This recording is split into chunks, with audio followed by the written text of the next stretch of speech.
This series is written chronologically. If you are new to the series, you must start at Season 1, Episode 1. Thank you.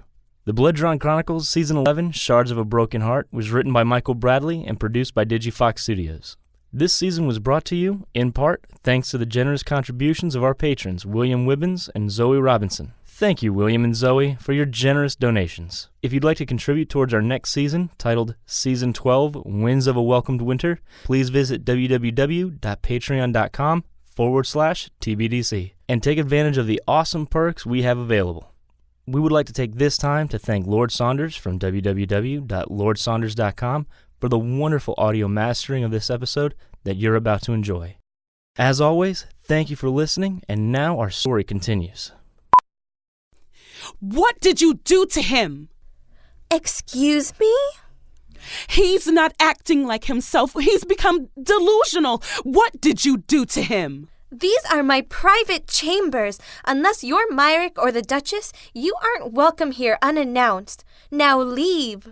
No, not until you tell me exactly what you did to my husband. Your husband? Yes, and unlike you with me, it is not pretend. I am his wife by contract. You own a piece of paper, not his heart. That he has given to me. Oh, please. Are you that stupid to believe that? Myrick loves me, and I love him. You may love him, but don't think for a moment that he loves you. Myrick is too intelligent to practice such a silly concept. You don't know him I know him a lot better than you. You've known him for mere months. I've known him for centuries. Believe me, Myrick is incapable of love. Myrick is capable of more than you think. I can imagine. I saw the way he buried himself in your hips. I'm sure you know very well what he's capable of. Don't pretend to be a virgin ears. I witnessed your legs wrapped around him like a tight dressing on a wound. Is that how you're controlling him? I'm not controlling him at all. Perhaps you weren't looking hard enough, or else you would have seen who was really in charge. Like I said before, you don't know anything about Myrick. To you, deep down, what you see is a cold monster, but he is nothing of the sort. Myrick is the sweetest, most... Myrick is a killer. That is what he is today, what he was yesterday, and what he will continue to be tomorrow.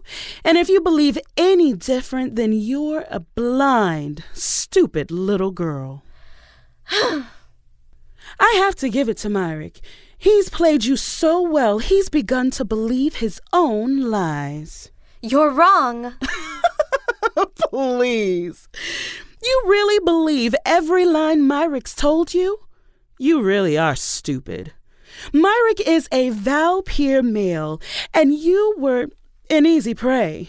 You turn his hose to rod when you sway your derriere, and he will tell you exactly what you need to hear to loosen your trousers. So that's how little you think of him. No, that's how little he thinks of you.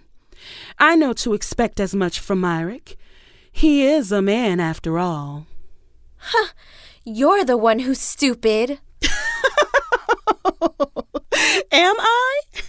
You're the one who thinks she's the flower, when all you really are is a flower pot for him to dump his wasted seed. Myrick is my husband, and I am his wife. What you saw yesterday, I'm glad you barged in and saw us. I bet you are. I am, because I know the truth of why you're here. You saw us yesterday, and now you know. Know what? You know Myrick loves me. You witnessed for yourself the way he displays it. He's never looked at you the way he looks at me. He's never held you the way he holds me, and you've never seen him as passionate as when he... You think I'm jealous of you? I know you are. I've seen Myrick smile. I've seen Myrick laugh. I've seen him cry. Now I know you're lying. Myrick doesn't cry. Now who knows him better? Even if he did, he would never show anyone. Except his wife.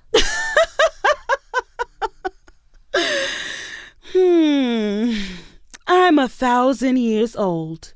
And for a good portion of my life, Myrick has been the best choice.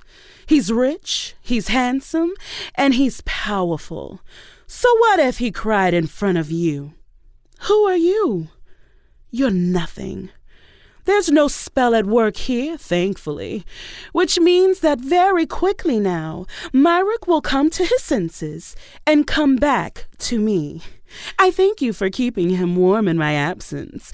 You've done your part in his journey well. And when we leave, I'll be sure he pays you handsomely for the hours of your company. Myrick's not going anywhere with you. Oh, no? And why not? Because he... You better not say it's because he loves you. Because if that's all you have, I'm afraid it's going to take a lot more than that to keep him here. No, it won't. Oh, really? Myrick just got what he's always wanted. When we go back home, he'll be richer and more powerful than any person's living. And it won't be enough to make him leave. Please, I'm done explaining myself. Me too, and I'm glad we at least have that in common. You really think you know him, don't you? I know him better than you ever will. I'm growing tired of going in circles, so I'm going to make myself perfectly clear. You are very beautiful and very well built to satisfy a man. I'm sure Myrick's had quite the exhilarating time planting kisses on your lips and bite marks on your ass, but you're nothing special.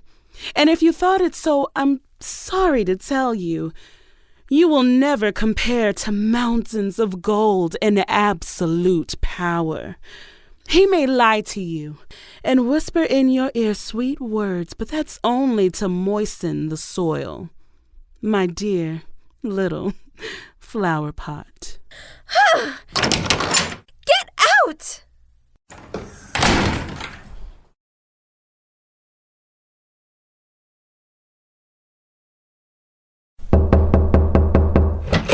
What?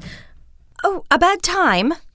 Oh, no, I'm sorry, I know, she passed me on the way here.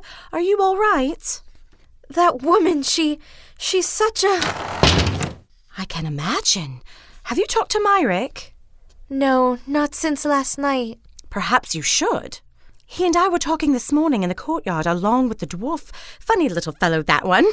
When all of a sudden she rudely interrupts, only to have us leave. Can you believe that? She orders me to leave my own courtyard. Some nerves she has. She barges in here unannounced and starts pointing fingers and name-calling. Shameless. It's no wonder poor Myrick is nowhere to be found. What with your news and whatever she told him, the man must be in a frenzy. I mean, honestly, I know he's supposed to be immortal and all-powerful, but really, what man could possibly... Alannah? Alannah, dear, what's wrong? I didn't tell him. Come again? I was going to. I followed everything you told me to do. I was playful, I was darling, I even tried to be enough and not too much. And it worked? Yes, it did. I even wrote in his book. No, I don't recall telling you to go that far. Did he get angry? I imagine he would.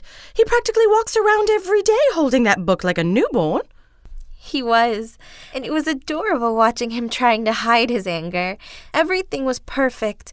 Everything was going just right so I could tell him, but then... But then she barged in and ruined everything. And so Myrick doesn't know. No, and what's worse is, with interruptions and her intervention, I don't know how to tell him anymore. Alannah, listen to me. You need to find Myrick, and you need to tell him. I don't know how. It's simple. You find him, you look him straight in the eye this time, and you just tell him. But... No buts, Alannah. Myrick needs to know. Thank you for listening. If you enjoyed this episode, please feel free to like, share, comment, and most importantly, subscribe. Don't feel like waiting until next week for the next episode of the Blood Drawn Chronicles to release? No worries. You can get access to all the episodes of this season now for just $5 pledge on Patreon.